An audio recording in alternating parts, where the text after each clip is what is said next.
Assalamualaikum warahmatullahi wabarakatuh. Kami dari kelompok 2 akan menjelaskan materi tentang transisi budaya masyarakat Islam di era modernisasi. Sebelumnya, perkenalkan terlebih dahulu anggota kelompok kami. Yang pertama ada Hikam Sabit Adila Asyidki, Hilman Fadil, Isna Fitriani, M. Rama VM, Milah Azhari, dan saya Mayang Sri Pertiwi. Baik, materi yang pertama tentang transisi dan modernisasi akan dijelaskan oleh rekan saya Hikam. Kepadanya kami persilahkan. Assalamualaikum warahmatullahi wabarakatuh. Pada kesempatan kali ini saya akan berbicara mengenai transisi budaya masyarakat Islam di era modernisasi. Perlu digarisbawahi dua kata di atas, yaitu transisi dan modernisasi. Yang pertama ada transisi. Transisi adalah masa peralihan. Jika dikaitkan dengan perubahan sosial, maka transisi adalah suatu masa peralihan di mana masyarakat berubah dalam proses peralihan dari penggunaan produk budaya lama ke budaya baru. Yang kedua ada modernisasi. Modernisasi merupakan suatu proses transformasi dari suatu perubahan ke arah yang lebih maju atau meningkat di berbagai aspek kehidupan. Mungkin itu yang bisa saya sampaikan. Terima kasih. Materi selanjutnya tentang gejala dan dampak modernisasi akan dijelaskan oleh Rama VM. Kepadanya kami persilahkan. Assalamualaikum warahmatullahi wabarakatuh. Saya M. Rama VM ingin menjelaskan tentang gejala modernisasi. Yang pertama itu dari bidang budaya, ditandai dengan makin terdesaknya budaya tradisional oleh masuknya pengaruh budaya dari luar, sehingga budaya asli makin pudar. Untuk budaya baik bidang politik ditandai dengan makin banyaknya negara yang lepas dari penjajahan. Untuk ekonomi sendiri ditandai dengan makin kompleksnya kebutuhan manusia akan barang-barang derajat dan jasa, sehingga sektor industri dibangun. Untuk bidang sosial ditandai dengan makin banyaknya kelompok baru dalam masyarakat.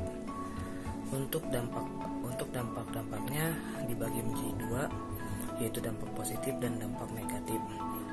Dampak positif modernisasi ini yang pertama adalah perubahan perilaku dan cara hidup masyarakat dengan iptek. Yang kedua, kemajuan ilmu pengetahuan, teknologi, dan informasi berkontribusi positif dalam memudahkan kehidupan. Yang dampak negatifnya, modernisasi yang kian berkembang telah menjadi penyebab terkikisnya nilai adat istiadat. Yang kedua, terkikisnya nasionalisme. Yang ketiga, modernisasi dapat mengikis nasionalisme suatu bangsa di bawah pengaruh kemajuan teknologi. Ya, sekian penjelasan dari saya. Wabillahi taufiq wal hidayah. Wassalamualaikum warahmatullahi wabarakatuh. Selanjutnya materi tentang budaya masyarakat Islam akan dijelaskan oleh rekan saya Isna dan Milah. Kepada Isna kami persilahkan. Pembahasan selanjutnya yaitu mengenai budaya masyarakat Islam. Nah, dalam modernisasi dan perubahan sosial, teori modernisasi ini dikatakan oleh Tips sebagai teori dikotomi, yang mana teori ini adanya sebuah proses transformasi antara masyarakat tradisional kepada masyarakat modernal dan masyarakat modern. Kemudian, menurut Herbert Spencer, dia menyatakan bahwa masyarakat merupakan sebuah organisme atau bisa dikatakan sebagai sesuatu yang hidup. Dengan kata lain, sebuah masyarakat ini yaitu selalu mengalami perubahan, perkembangan, dan juga pertumbuhan. Teori modernisasi muncul karena adanya perubahan sosial. Perubahan sosial yaitu suatu perubahan terpenting dari struktur-struktur sosial, yaitu pola perilaku atau interaksi sosial. Kemudian berbicara mengenai alam fisik, sejarah kemanusiaan dan intelektualitas manusia, telah kita ketahui bahwasanya tidak ada yang tetap. Semua selalu bergerak dan juga berubah keadaannya, bersifat realitas tidak statis. Sebagaimana yang telah dikemukakan oleh filsuf Yunani kuno, yaitu Heraklitus, bahwasanya manusia itu selalu mengalir, terus-menerus berubah, terus-menerus lenyap. Sebagaimana yang telah diungkapkan juga oleh Ibnu Khaldun tentang teori siklus peradaban, bahwasanya dalam kehidupan bermasyarakat selalu terjadi perpindahan gaya hidup, seperti perpindahan gaya hidup nomadik ke sedentary, sebagaimana pula yang diungkapkan oleh Toynbee, bahwasanya perpindahan masyarakat primitif kepada masyarakat yang beradab, atau seperti contoh kondisi bentuk perubahan nomadik, yang kedua yaitu masa perubahan organisasi, dan yang ketiga yaitu masa peradaban atau civilization. Bagaimana sikap umat Islam terhadap modernisasi? Sebagaimana yang telah kita ketahui, bahwasanya agama Islam adalah agama yang sangat mendukung terhadap kemajuan ilmu pengetahuan, beri tempat yang lebih tinggi kepada orang yang memiliki ilmu pengetahuan. Oleh karena itu, kita sebagai manusia jangan pernah merasa cukup terhadap ilmu yang telah kita miliki, karena ilmu yang kita miliki belum tentu cukup untuk bisa menjawab permasalahan yang ada di dunia ini. Selanjutnya kami persilakan kepada Milah untuk melanjutkan materi yang telah dijelaskan oleh Isna. Oke, di sini saya Mila Azhari akan melanjutkan dari pembahasan yang Isna tadi, yakni budaya masyarakat Islam yang nomor 3. Yang pertama, kondisi masyarakat Islam di Kabupaten Lama Sagulung Indah, Kecamatan Sagulung, Kota Batam, Kepulauan Riau, terkait dengan kebudayaan memiliki makna yang arti luas di dalamnya, yang mana terkandung beberapa istilah yang dikaji tentang kondisi masyarakat ini atau tentang kebudayaan ini. Di antaranya terdapat beberapa tokoh perspektif arti kondisi kebudayaan masyarakat. Yang pertama ada, menurut Kocyodiningrat, budaya adalah keseluruhan dari kelakuan dan hasil kelakuan yang teratur oleh tata kelakuan yang harus didapatkan dengan belajar, dan semuanya itu tersusun dalam kehidupan masyarakat. Nah, yang kedua yakni menurut Pasurdi Suparlan, menjelaskan bahwa budaya yaitu serangkaian pertunjukan, resep, perencanaan, dan strategi kognitif yang dimiliki manusia, yang mana penggunaannya itu secara selektif untuk menghadapi lingkungan agar terwujudnya tingkah laku dan tindakan-tindakan masyarakat sekitar. Nah, pengertian lain juga dikemukakan oleh Ki Sarmidi Mangunkusumo yang mengatakan bahwa kebudayaan itu ada kalanya segala yang bersifat hasil kerja jiwa manusia, dalam arti hasil seluas-luasnya, tidak dibatasi oleh ruang dan waktu, dan dikatakan juga mencakup kerja periksa, yaitu pikiran cipta dan rasa perasaan, juga karsa, kemauan sendiri. Di dalamnya terdapat intuisi, imajinasi juga mengisi ruang-ruang rohani manusia lainnya.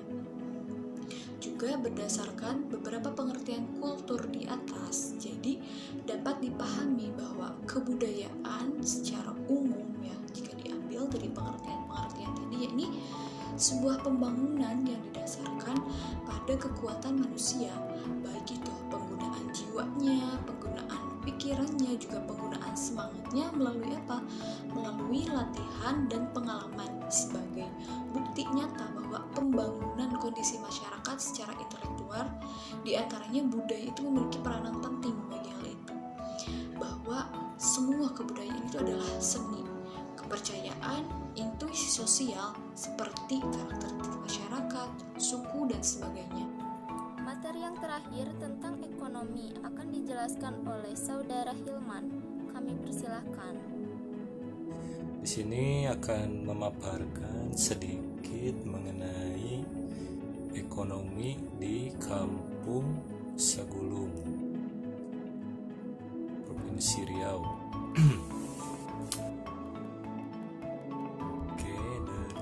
Penelitian Badan Pusat Statistik (BPS) mencatat pertumbuhan ekonomi Batam pada 2019 mencapai angka 5,92%. Sedangkan angka pertumbuhan ekonomi Batam tahun sebelumnya tercatat sebesar 4,56%. Badan Pengusahaan BP Batam dan pemerintah Kota Batam akhir-akhir ini tidak menjaga Batam dengan baik dalam studi manajemen operasional pemilihan lokasi pabrik atau industri oleh manajemen perusahaan baik lokal maupun asing, ditentukan oleh berbagai faktor antara lain lahan yang tersedia, regulasi yang tertata baik dan tidak berbelit-belit,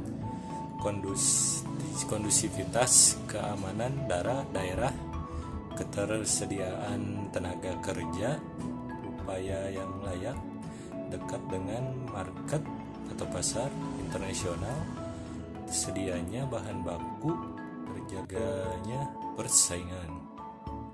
Sebagai akademisi, kami melakukan analisis serta memberikan tanggapan bahwa kondisi Batam hari ini sebenarnya sesuatu yang wajar saja terjadi. Kalau kita kembali mengingat peristiwa apa yang dirasakan oleh tenaga kerja dan masyarakat di Pulau Batam sekitar tahun 1997 yang lalu, UMK Batam tidak langsung dari angka 3 juta atau 3,2 juta seperti hari ini. Artinya UMKM sebesar 3,2 juta hari ini hanyalah buah dari cipta kondisi ekonomi nasional yang menyeluruh yang digagas oleh pemerintah pusat, disebabkan oleh kebijakan pemerintah yang menaikkan harga BBM yang mempengaruhi sektor harga kebutuhan pokok, sektor biaya sewa dan lain-lainnya. Merosotnya nilai rupiah dari antara 8.000 hingga 9,300 rupiah menjadi saat ini 13 ribuan per dolar Amerika Serikat begitu masuk tahun 2017. Setelah 20 tahun berlalu, hari ini kondisi Batam berbalik ke 70 derajat. Pemerintah dan lembaga lainnya yang berwenang mempengaruhi Batam merasa kehilangan kekuasaan, kehilangan kewenangan, kehilangan manage, hingga akhirnya mengeluarkan berbagai statement, mulai dari birokrasi yang tidak sehat, pasar ekonomi global yang lesu, UMKM terlalu tinggi, menarik darinya investor, keamanan yang tidak kondusif, isu provinsi baru, dan lain-lain. Sekian yang saya bisa sampaikan, kurang lebihnya mohon maaf. Assalamualaikum warahmatullahi wabarakatuh. Baik, kesimpulan dari materi yang telah dijelaskan oleh rekan-rekan saya bahwa masyarakat Batam mengalami transisi dalam beberapa bidang, di mana masa transisi adalah masa peralihan, seperti peralihan dari budaya lama ke budaya modern. Modernisasi sering dikaitkan dengan perubahan sosial seiring berkembangnya zaman. Modernisasi budaya bisa ditandai dengan budaya asli yang makin pudar seiring dengan berkembangnya zaman. Dampak positifnya, masyarakat menjadi melek teknologi dan adanya kemajuan dalam ilmu pengetahuan yang memudahkan kehidupan masyarakat. Di samping dampak positif, ada pula dampak negatifnya, yaitu pudarnya budaya lokal dan terkikisnya nasionalisme bangsa di bawah pengaruh kemajuan teknologi, informasi, serta cara pandang. Umat Islam mendukung modernisasi karena Islam merupakan agama yang sangat mendukung kemajuan ilmu pengetahuan yang didasarkan iman dan rasional. Mungkin cukup sekian yang dapat kami sampaikan. Mohon maaf atas segala kekurangan. Wassalamualaikum warahmatullahi wabarakatuh.